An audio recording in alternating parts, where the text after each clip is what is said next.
up. I guess I don't get to see it while it's going. Okay, anyway. If you've ever seen Fight Club, I just had one of those we have just lost cabin pressure moments here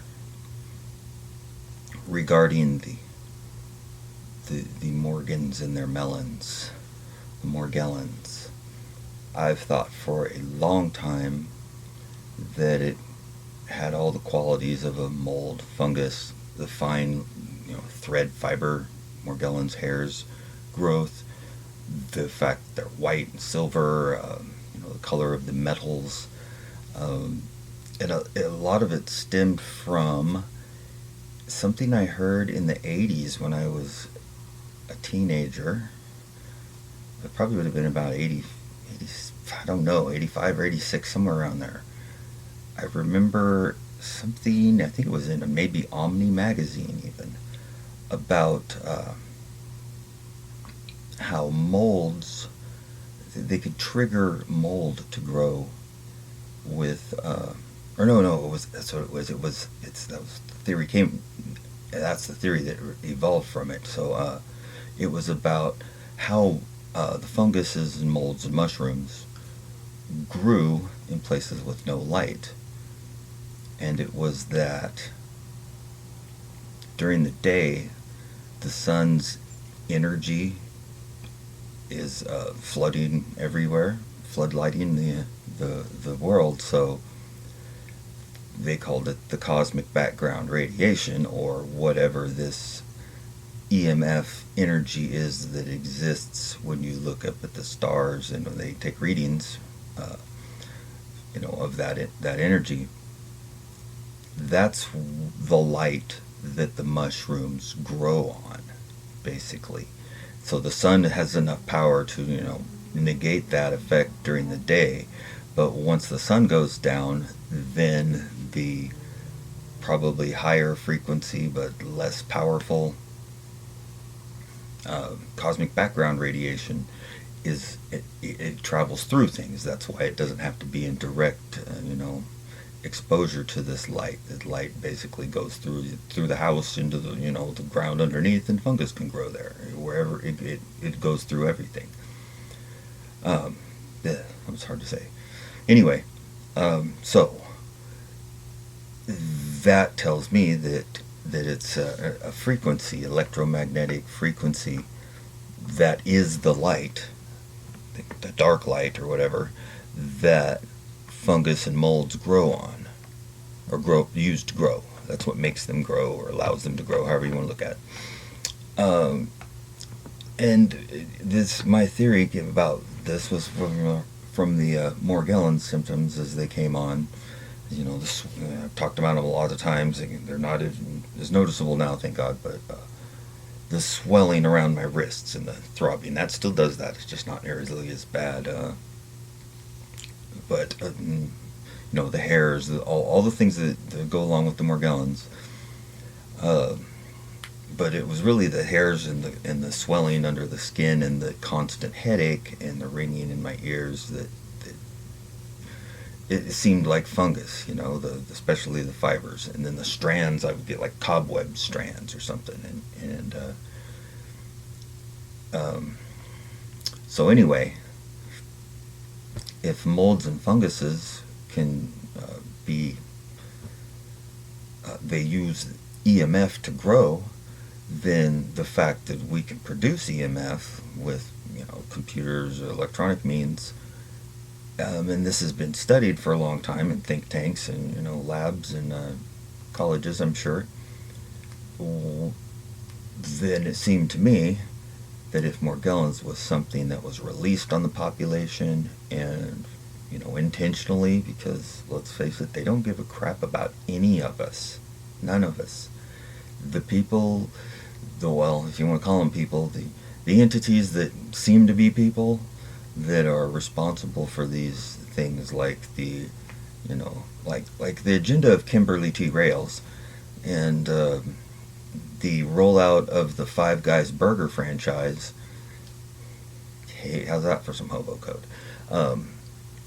The Five Guys and Kimberly T rails, they work hand in hand, and I knew that from, I knew that before the 5G rollout was even announced, just from the Morgellons stuff I was having and the issues I had with proximity to um, substations, and when an airplane would fly by, which I still have, but it's not as bad. It's just like everything else, since I've discovered a few things that'll help. But anyway, lose track here. The EMF can be, intentionally focused. These think tanks in the colleges, they've been doing studies. They've been developing biological weapons. What would be the perfect weapon to have? And this is keep in mind, this is not a weapon to go and attack another country with. No. The only weapons they're working on are ones to attack us with. I have a theory on that. Is it's the Geneva Convention made it technically, illegal to use chemical or biological weapons in a war. That is against, other countries. But it didn't say anything about using them on your own people in your own country. And so that's their logic for getting away with this crap. But anyway, so the perfect weapon would be one that the target doesn't even know they've been hit with. And as they're, and kills them without them even knowing the means by which it's happening, or having them think that it's something else, which is where the Rockefeller American medical system comes into play.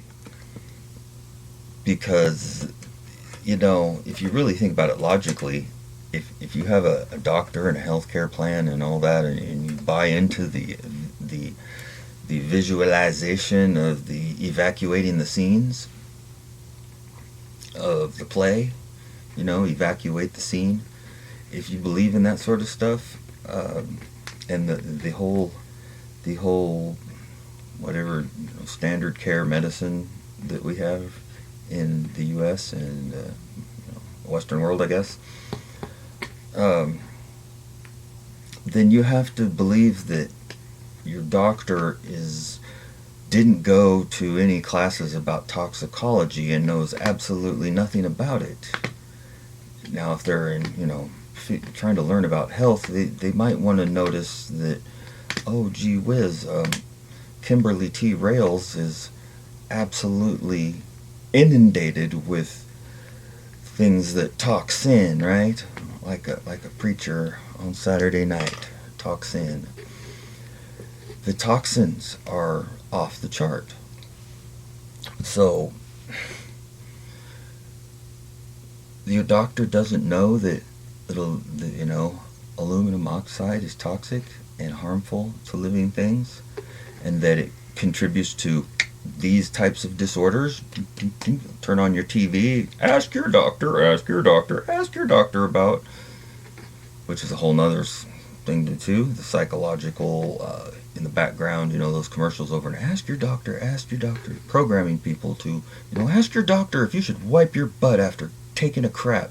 Ask your doctor if, blowing your nose is good for you. Ask your doctor if you can go outside and play with your friends. It's about the way it's going. Anyway, where was I again now? Okay, so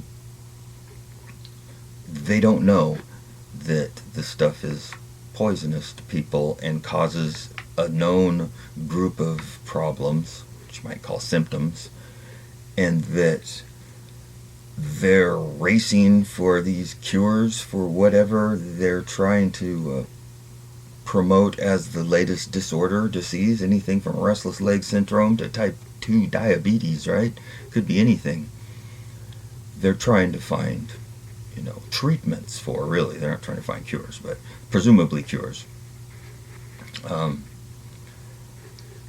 This is where they tie in. They're the authority figure. They're who you're going to go to when you start to get sick. You're going to be like, oh, I don't feel good, there's something wrong. You go to the doc.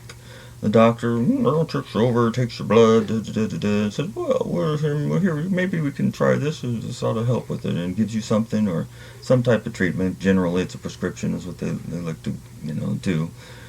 And you take it, and, well, lo and behold, it does seem to alleviate that problem. Until another one comes along, of course, and the thing you're taking starts to not work anymore because of tolerance or whatever.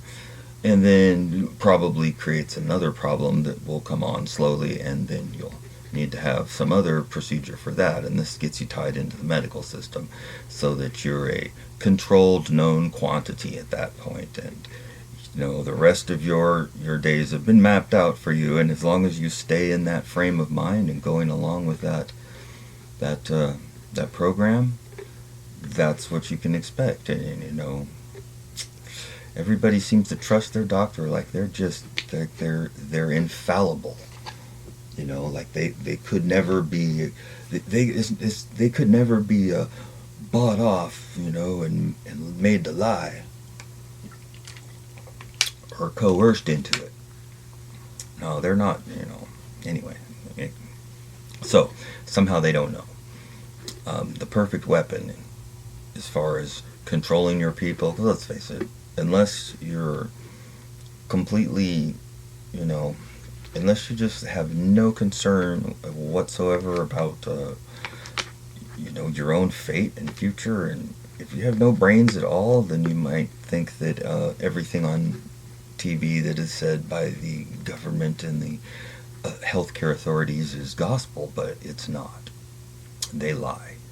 They lie, and they mix truth with lies so that you can't tell the difference very easily. And then they really lie in the technical things that are, take a specific interest and study in to understand sometimes. They lie. And the perfect weapon is, for the government to stay in control. The government's main goal is not to serve the people, it's to stay the government. The government wants to sustain itself. It's not a person, but it acts like one. That's why it's cronies at their best. Narcissistic cronies, really.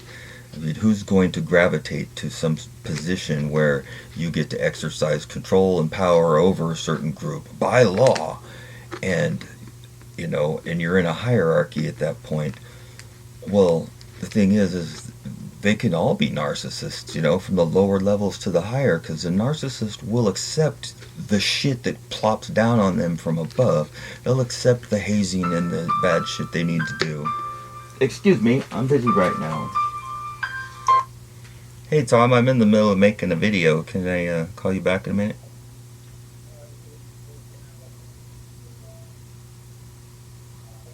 What was that?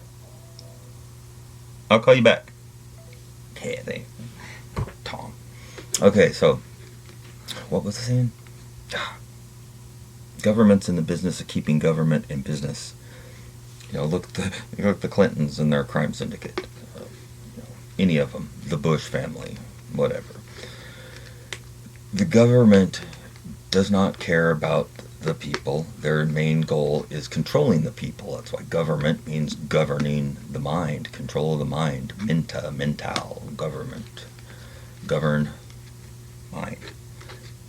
And they don't give a crap. They would rather hobble everybody than risk losing a little bit of their control, and they're always trying to get more. Obviously, it's still going on, and maybe this is the revolutionary end times and things are being revealed, but what I'm revealing is that Casey on Enterthestarz channel rocks. I just, when I first stumbled onto his channel, I was like, oh, it had some crazy title. I don't know what the name was, but I was like, okay, that name is so weird. I gotta watch it and see what it was about. And he does a very Christian perspective breakdown of the occult things that are hidden or playing front and center in the news, in movies, and in TV shows. And he's really good. I mean, it just and sometimes he'll go on a tangent, and I won't necessarily agree with his takes on things, but he does such a deep dive that a lot of times he pulls it back around again, to where what I thought was sounded utterly ridiculous, suddenly, enough things fall into place, and it stops being so ridiculous, and you're like, wow, and then I just this is years ago. Now I just watch the show because I just channel it because I like it. I don't watch all of his stuff, but I watch the ones that sound interesting to me. So anyway, this is one that I would apparently had watched some of before. I clicked it on here and just thinking, I'm bored, I'm done watching whatever. No new Mind Unveiled has come out, and I already listened to Quantum of Conscience's latest offerings, and that's great. I don't think he's a shill, but he could be. If he's a shill, he's a really good shill. So anyway, I look up here, and I'm watching Casey on enterthestarz, or listening to his presentation on whatever the last one I was watching here, and he mentioned this the mold. Oh, it's about mold. A current one about mold. He mentioned an old one he had in his archive, 81. This is called, about in a playlist about mold. So I clicked to it. I'd watched it some before, and let me just play it. I'll shut up for a minute. Oh, hit those tuning forks that we talked about as part of the ritual, and that releases the frequency to open the portals. Well, did you know that IG Wiz encourages toxic mold growth? Did you know this? I got a couple articles. Toxic mold growth, which is exactly what Morgellons seems to be. A mold, a fungus, a fibrous fungus growing inside your body, because there's white patches and splotches, and they're adjacent to other discolored splotches that are on my skin, and swollen lumps and different things, and they just continue to grow. The stuff that I burn off of my head, it continues to grow. It's not hair, okay, and it's not essential oils off of my skin. It's something, though. My thought on that is that these metals, these nanofibrous metals, nanoparticle metals, are growing via a mold that has been released on us, probably through the Kimberly T. Rails Foundation for Air Management. I don't know exactly, but it can easily, now whether the fungus that I'm calling Morgellons is made in a lab and dropped on us, or whether it's just something that's always been, because I consider that too. It may be a fungus that is just part of the world, and it's each the checks and balances of Mother Nature, so to speak.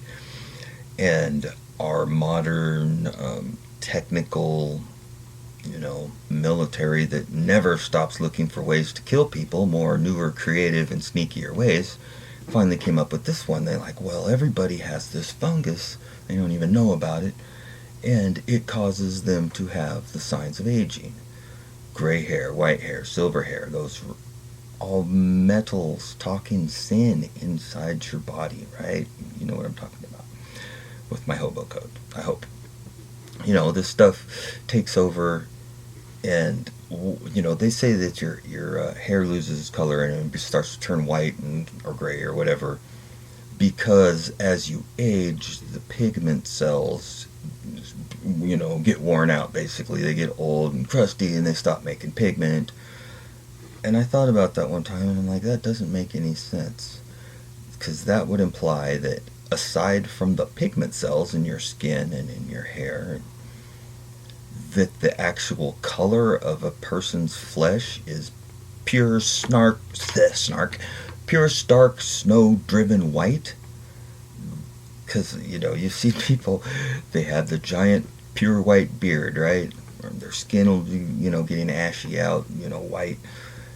It's white and silver, or along those lines. That's what hairs I was dealing with Morgellons were white and silver, and I attribute it to the metal toxins.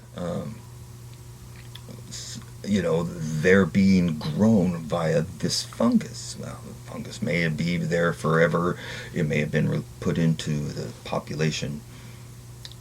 But the fungus grows, any fungus, I should say, the mushrooms growing because of the cosmic background radiation that can only make it to the earth when the sun is not out, when it's nighttime, because the sun's energy blocks it out, overpowers it, can't go through it. But once the sun sets, that lower level, higher frequency, whatever, that goes like x-rays right through everything, allows the molds and funguses to grow. And some molds and funguses grow, a couple feet in a night. There's ones that grow like long fibrous hairs, like spider webs, straight up, 2 feet high, and they'll grow in, a day. They grow incredibly fast. Well, with the think tanks and the military now, I'm sure that they've figured out that we'll release this fungus, or this fungus already exists. We're going to feed it what it wants to grow.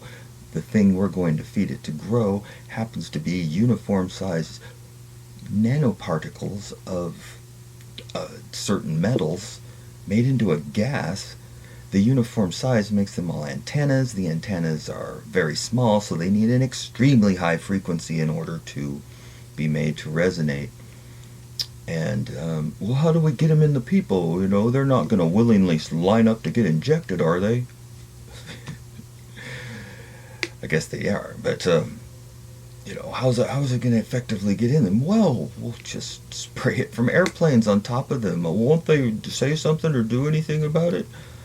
No, what are they going to do? It's a perfectly normal airplane. Oh, it's always been like that. Ooh, it looks like I'm coming down with a cold, right? Come the fuck on. People are so fucking cowardly, it makes me sick. I'm not saying that you should go out and, flip over cars and, light torches and burn the city down or something. That's obviously stupid.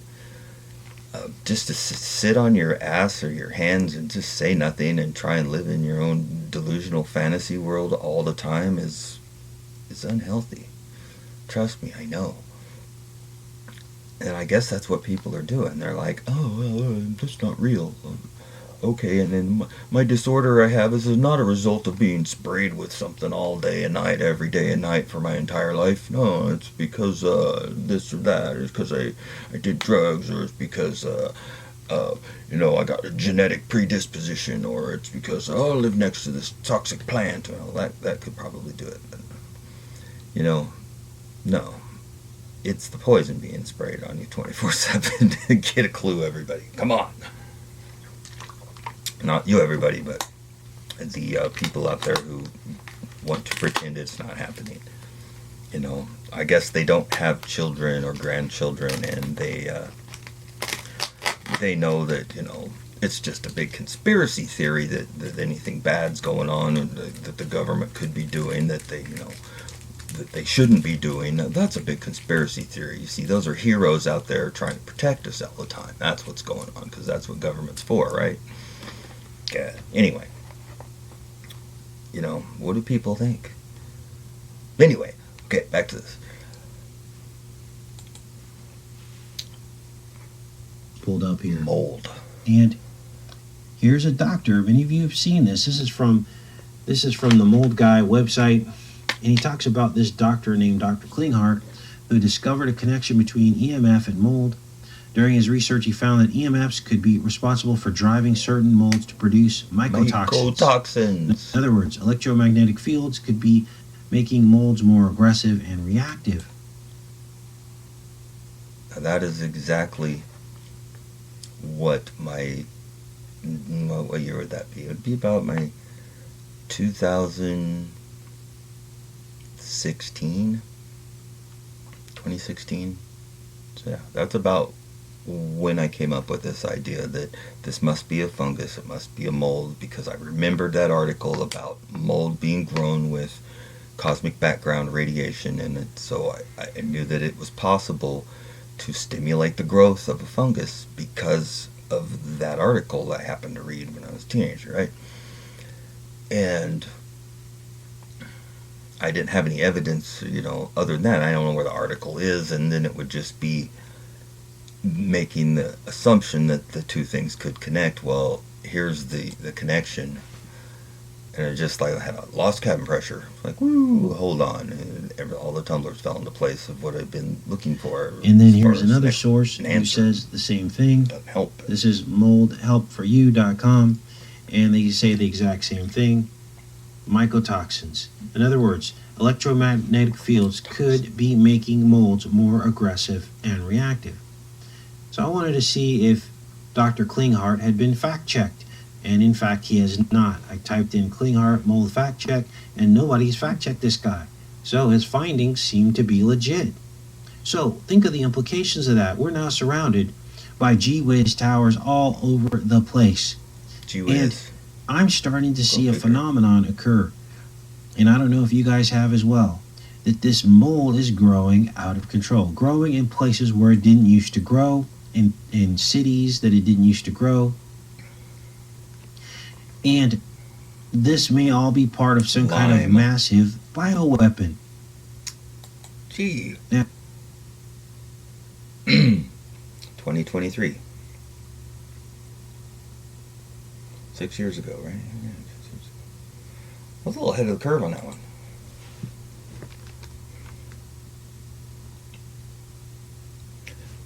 Here's another conspiracy theory. Look. It's already got loaded some, but it had to do the spinning wheel because it's not really loaded. Anyway. Open it. But another you. He says he needs us to open a door. Who needs you to open a door? No, don't worry. I didn't give your friend a taste. A taste of what? Stardust. It grows here. It shimmers. Haven't you seen it? What's stardust? Heroin? The mold. Walls. Floors. Lungs. Running through this building like... Casey said something right before this about the mold being sentient. And that's another aspect of the Morgellons, the sentience, because when I was really unhealthy with it, 2016, 2017, 2018, and I would do things designed to try and kill it off out of my system, get the stuff off of me. Before I used any of the torch or flame methods, I used the heat method. In fact, I'll use a little right now. It's been taking this lump off my head. Don't do this with there's a sparks or open flame, that's for sure. It's like aftershave. It feels good. Alright, anyway. I take it that mold and fungus does not like to be doused in a really light alcohol. And that type of alcohol also will dissolve solid crystals, which are the metals. Metals are crystals, especially at the nanoscale. They're just little crystals. And sparkly skin, that rinses the sparklies out of your skin. And that's why it helps a lot, because it doesn't stop more from coming out, but it takes what's there, and that's where the irritation is most noticeable. It doesn't help your joints underneath that seem to be emitting this stuff, which is where I think the fungus comes from. It grows from out of the cerebrospinal and joint fluid that gets filled with it. But anyway, that's such a big subject, it's kind of hard to tie it all together in one thing. But what was I talking about? Okay, the sentient. It would fight back. I would be, I'm going to go warm up the mud or something. And as I get up to go out there, all of a sudden, I get this cramp pain in my side or something. And then my ears start ringing. And then usually a plane will fly over. It was almost as if me wanting to do something that I thought would help mitigate this problem would cause it to cause a plane to appear, or just cause me to have some physical problem. I take a step and it feel like there was a thorn in my, a tack in my shoe or something, right? And pull my shoe off and look, and there's nothing there, but it felt like I was standing on a nail or something, literally. And then I'd limp myself out there, and it would happen on the other foot, or my knee would start giving out, just all of a sudden, as if it could read my mind, and it knew I was going to try and get rid of it. And so, bam, bam, bam, let's give you all the little issues we can possibly, stack up. And then, 10 airplanes will fly over, and then I'm screwed. With beep going in your ears.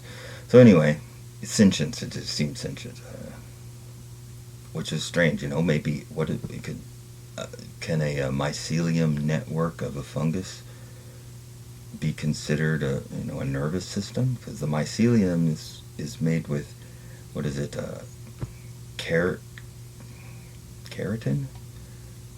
There's two things that start with K, keratin and something. Anyway, our nerves have keratin, I believe, and the mycelium it was the shell of the exoskeleton of the fly was anyway, get back to that. Anyway, sentience. It could be sentient fungus. It'd be like a mind. Deep, dark veins. One hit, it's like another world opens up, and there's no going back. She's been using this paint. I think it's made out of some kind of mold that grows in our building. The moment she started using it, she was a completely different person. Mold. It's the mold. Now, what I think they're talking about here when they're explaining the mold, I believe this goes back to these abominations inside of the walls spoken about in Ezekiel. The cult of Tammuz. What about mold? Mold.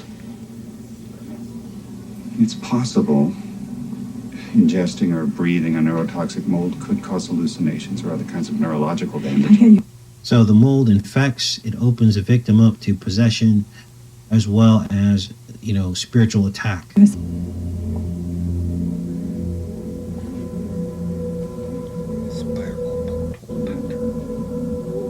Now the mold, as you're going to see here, grows in these spiral patterns on the walls and around here, or almost like a somatic pattern is what it looks like. Some kind of somatic. For sure. All right. I'm going to end it right here for now. That was the Morgellons revelation of the EMF being able to cause it to grow or stop to grow. The ultimate weapon. You can create a disorder in a person or the entire population, and everybody's physiology being different, it'll come on at different rates. And sick people don't fight back, they don't care about their rights. And in honor of the great and mighty Illuminati, we'll end this video at 33 minutes. How about that? Wow, it's been 32 minutes and 51 seconds already. So thank you for watching, and stay out of trouble and mitigate this Morgellon.